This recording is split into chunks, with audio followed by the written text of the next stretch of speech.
Todos conocemos historias de héroes que caen en batallas épicas, pero ¿qué pasa cuando la guerra más importante ya se ha perdido antes incluso de lanzar el primer ataque? Esta es la historia de un líder legendario, de una campaña de liberación que en realidad estaba condenada al fracaso desde el principio. Y hoy vamos a averiguar por qué. Para meternos de lleno en esta historia, primero tenemos que hablar de su protagonista, Lautaro. Y ojo, porque no era un líder cualquiera.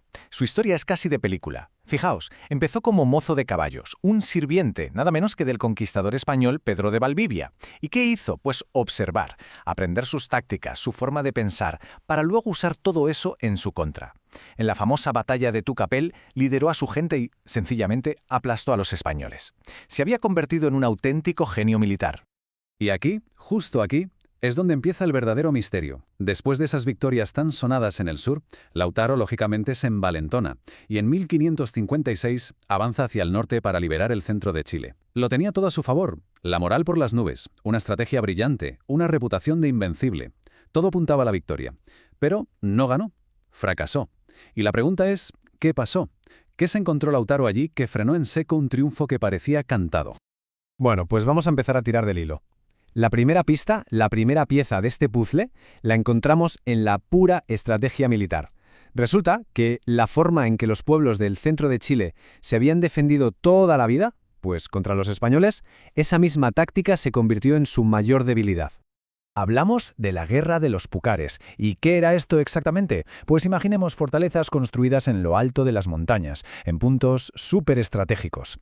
Allí se refugiaba todo el mundo, los guerreros, por supuesto, pero también sus familias. Y lo más importante, allí guardaban la comida y los suministros. La idea, en principio, era muy inteligente. Nos atrincheramos aquí arriba, ponemos a salvo a nuestra gente y dejamos que los invasores se agoten abajo, sin poder conseguir nada que llevarse a la boca. Y aquí es donde la cosa se tuerce, porque esta estrategia, que les había funcionado de maravilla contra otros invasores, contra los españoles fue un desastre. ¿Por qué? Pues por un elemento que lo cambió todo, los caballos.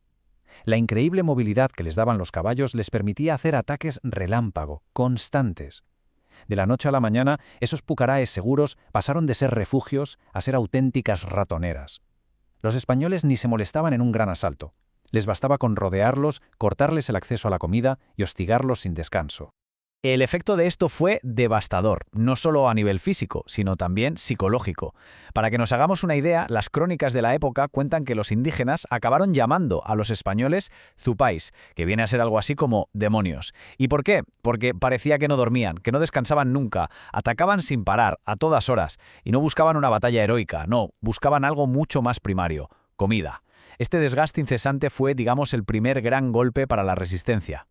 Esto, claro, nos lleva de cabeza a la segunda pista. Los líderes indígenas se dieron cuenta de que las fortalezas ya no servían, así que decidieron cambiar las tornas, pasar a la ofensiva, pero no en el campo de batalla.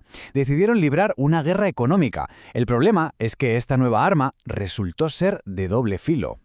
La decisión que tomaron fue radical. Casi desesperada. El propio Valdivia lo dejó escrito. Dijo que los indígenas no quisieron darse a sembrar, sino a nos hacer la guerra. El plan era simple y brutal, matar de hambre al invasor. Si no hay comida, pensaron, los españoles tendrán que irse, como ya le había pasado a otra expedición años antes. Así que escondieron toda la comida que pudieron y, lo más importante, dejaron de cultivar los campos. Pero la estrategia fue un fracaso catastrófico. ¿Qué pasó? Pues que los españoles, al verse sin nada que comer, en lugar de rendirse, se volvieron todavía más feroces.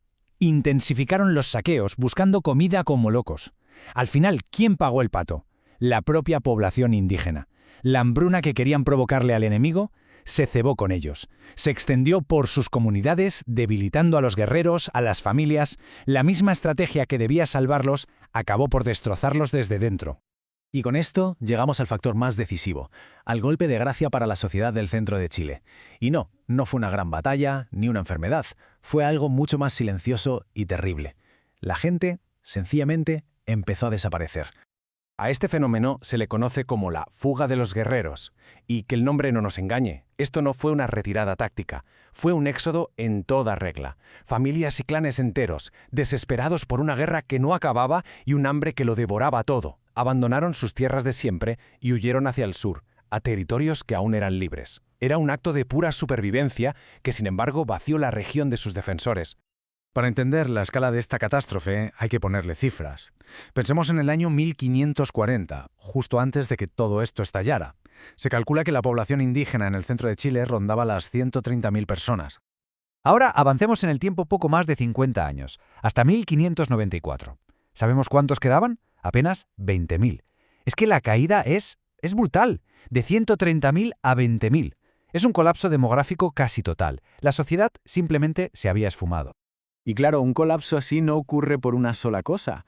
Fue, como se suele decir, la tormenta perfecta. La guerra brutal y constante, la hambruna generalizada, ese éxodo masivo del que hablábamos, y a eso hay que sumarle el trabajo forzado en las minas españolas y, como relatan los testigos de la época, una desesperación tan profunda, una resignación social, que mucha gente simplemente se dejaba morir. Y aquí viene la gran ironía de toda esta historia. Esta catástrofe, que ellos mismos habían ayudado a crear, les generó un problema nuevo, uno que no se esperaban. Porque vamos a ver, su objetivo no era solo conquistar la tierra, querían gente que la trabajara. ¿De qué sirve ser el señor de un territorio si está completamente vacío? No se puede gobernar un desierto. ¿Y cuál fue la solución española? Pues una que es pragmática hasta el cinismo. Pusieron en marcha una política de reconstrucción. Empezaron a nombrar nuevos líderes locales entre los que quedaban, a redistribuir tierras, a darles semillas para que volvieran a cultivar. Ojo, no por altruismo, claro. Lo hacían para estabilizar a la poca mano de obra que les quedaba y volver a hacerla productiva, para sus propios intereses. Bueno, pues con todas estas pistas sobre la mesa, ahora sí que podemos volver a la pregunta del principio. Ya podemos resolver el misterio del fracaso de la UTA. Y la clave de todo, absolutamente todo, es la cronología. Fijémonos bien, la guerra de desgaste y la gran hambruna ocurren sobre todo entre 1541 y 1545. Después, entre el 45 y el 55, viene esa década terrible de éxodo y desesperación que deja la zona despoblada. Y entonces, y solo entonces, en 1556, es cuando llega Lautaro al norte para liderar su gran guerra. Vemos el problema, ¿verdad? Ahí está la respuesta. Cuando Lautaro, el brillante estratega, llegó para liderar la liberación, ya no había un pueblo que liberar. No encontró a un ejército esperando a su líder. Lo que encontró fue el fantasma de una sociedad, los supervivientes de un pueblo que ya se había derrumbado. Su guerra no la perdió él en el campo de batalla. La guerra ya estaba perdida desde hacía 10 años. Se perdió en los campos que no se cultivaron y en los caminos del éxodo. Al final, la historia de Lautaro es mucho más que una derrota militar. Es una tragedia que nos obliga a hacernos una pregunta muy potente. ¿De qué sirve el héroe más brillante, el líder más carismático, si cuando llega ya no queda un ejército que liderar ni un pueblo que salvar?